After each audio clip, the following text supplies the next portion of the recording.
उनका आप सबकी ओर से, प्रदेशवासियों की ओर से हृदय से स्वागत करता हूं, अभिनंदन करता हूं।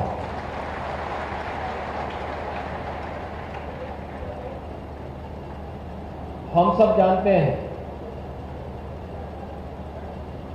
2014 के पहले भारत की स्थिति क्या थी। आंतरिक सुरक्षा का मामला रहा हो या बाह्य सुरक्षा का मामला,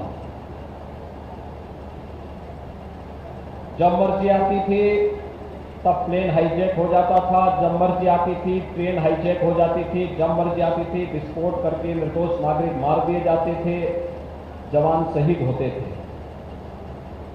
और जब जिस देश की मर्जी आती थी वो भारत के अंदर घुसपैठ कर लेता था। लेकिन भाइयों बहनों, प्रधानमंत्री मोदी जी के नेतृत्व में नए भारत ने अपना जो तेज दिखाया है, आज वो दुनिया के अंदर भारत के जज्बे को प्रदर्शित कर रहा है। और प्रधानमंत्री मोदी जी के कदम से कदम मिलाकर के भारत को दुनिया की इस महाशक्ति के रूप में स्थापित करने, भारतीय जनता पार्टी को दुनिया के सबसे बड़े संगठन के रूप में स्थापित करवाने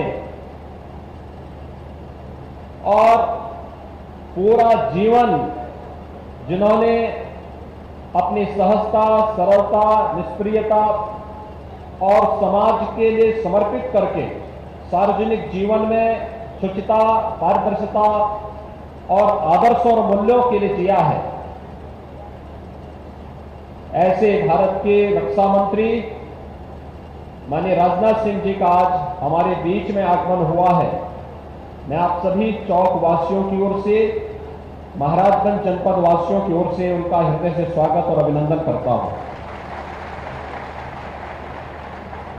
सचमुच 2014 के पहले देश की आंतरिक स्थिति बहुत खराब थी। कहीं नक्सलवाद और माओवाद सिर चढ़ करके बोलता था, कहीं पूर्वोत्तर का उग्रवाद सिर पर था, अलगाववाद चरम पर था, और कहीं कश्मीर का उग्रवाद देश की एकता और अखंडता को चुनौती दे रहा था। आपने देखा होगा कि धीरे धीरे करके उनके दायरे को सिकोड़ते सुकोड़ते आज भारत की आंतरिक स्थिति को सुदृढ़ करने में भारत सरकार को सफलता प्राप्त हुई। दृढ़ इच्छा शक्ति के साथ जब यशस्वी नेतृत्व मिलता है तो ऐसे ही होता है। और भाइयों बहनों, जो दुश्मन देश कभी भारत को आंखें दिखाते थे, जब मर्जी आती तब भारत के अंदर घुसपैठ करते थे, आज आप देख रहे होंगे कि दुनिया के सभी देशों से आंख मिलाकर के बात करने की भारत की वर्तमान की तकनीक क्या रंग लाई है। हर देश जो भारत को चुनौती देता था, आंखें दिखाता था, आज वह भारत की सीमावर्ती क्षेत्रों में दूर दूर तक नजर नहीं आता, उसको पीछे हटने के लिए मजबूर होना पड़ता है। और यह एक नए भारत की तस्वीर है। सचमुच भारत के इस ऐसे यशस्वी नेतृत्व को हम सबको अभिनंदन करना चाहिए, पूरे देश को यशस्वी नेतृत्व का अभिनंदन करना चाहिए, स्वागत करना चाहिए। आज माननीय राजनाथ सिंह जी, गोरखपीठ से उनका बहुत पुराना संबंध है। पूज्य महाराज जी का एक लंबे समय तक उन्हें सानिध्य प्राप्त हुआ था और उन्होंने निरंतर उन संबंधों को उसी रूप में आगे बढ़ाने का कार्य भी किया। चौक क्षेत्र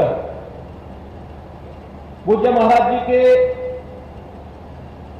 यहां पर धार्मिक, आध्यात्मिक और सेवा के इन सभी कार्यों से नजदीक से जुड़ा रहा है। जब इस क्षेत्र में शिक्षा का कोई केंद्र नहीं था, तब 1950 के दशक में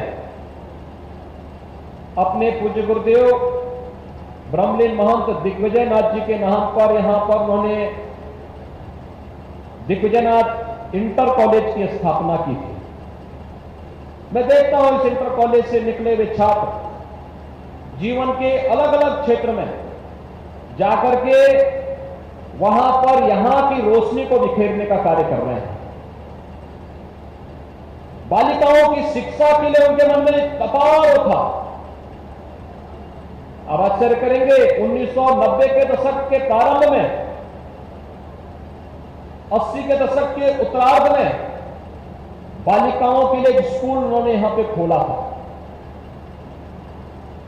और जब यहां पर उनको पता लगा कि यहां की बालिकाएं उच्च शिक्षा नहीं ग्रहण कर पा रही हैं, तो उन्होंने मुझे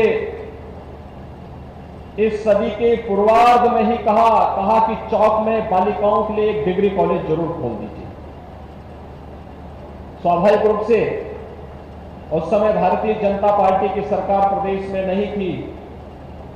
मैंने कहा देखिए, जमीन है, सब कुछ है, लेकिन मान्यता के नाम पर राज्य सरकार के द्वारा जो घूसखोरी हो रही है, ये उचित नहीं होगा। हम लोगों को पैसा देकर के मान्यता नहीं लेनी चाहिए। उन्होंने कहा एक बार प्रयास कर लो। अच्छा, उनका इतना कहना ही था कि मैंने इस पे कार्रवाई करा। मैंने यहां निर्माण कार्य प्रारंभ किया, आवेदन किया, और निर्माण कार्य पूरा होते होते देवयोग से ऐसी स्थिति थी कि स्वतः स्फूर्त भाव के साथ मान्यता भी मिलती हुई दिखाई दी। और आज यहां पर गोरक्षपीठाधीश्वर महंत वैद्यनाथ महाविद्यालय यहां के बच्चों के लिए उच्च शिक्षा का भी एक केंद्र बना हुआ है, जिसमें सिद्धार्थ विश्वविद्यालय के साथ संबद्ध होकर के कला, विज्ञान और वाणिज्य की शिक्षा यहां के बच्चों को उन्हीं के घर में उपलब्ध हो रही है, जिन्हें यहां से 15 किलोमीटर, 20 किलोमीटर, फिर यहां से गोरखपुर 70 किलोमीटर दूर जाने के लिए मजबूर होना पड़ता था। आज अपने घर में ही उच्च शिक्षा प्राप्त करने के लिए उन्हें ये सुविधा यहां पर प्राप्त हो रही है। मैं अब जब भी यहां आता था, मैं अक्सर इस बात को देखता था कि यहां पर कहीं उन्होंने मंदिर के किसी भवन में पशु चिकित्सालय खुलवाया हुआ है, कहीं पर उन्होंने कोई प्राथमिक स्वास्थ्य केंद्र खुलवाया हुआ है।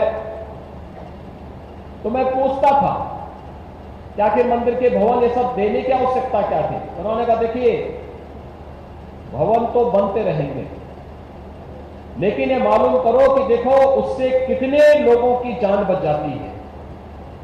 एक भवन पैसा माहौलने नहीं, महत्वपूर्ण यह है कि लोगों के कल्याण का कैसे माध्यम बन रहा है। इसलिए हॉस्पिटल को वहां पर जब तक सरकार कोई पक्का भवन नहीं बना देती है, तब तक वहां पर अपने ही भवन में उसको चलने दो, और उसको चलने दो। जनता की सेवा हो रही है, फ्री में दवा मिल रही है, डॉक्टर हर एक व्यक्ति को वहां देखता है, पशुओं की फ्री चिकित्सा होती है।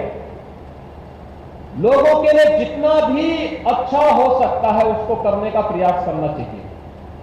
और लोक कल्याण का ये माध्यम, और चौक और उसके आसपास के लोगों के प्रति उनका अत्यंत लगाव था।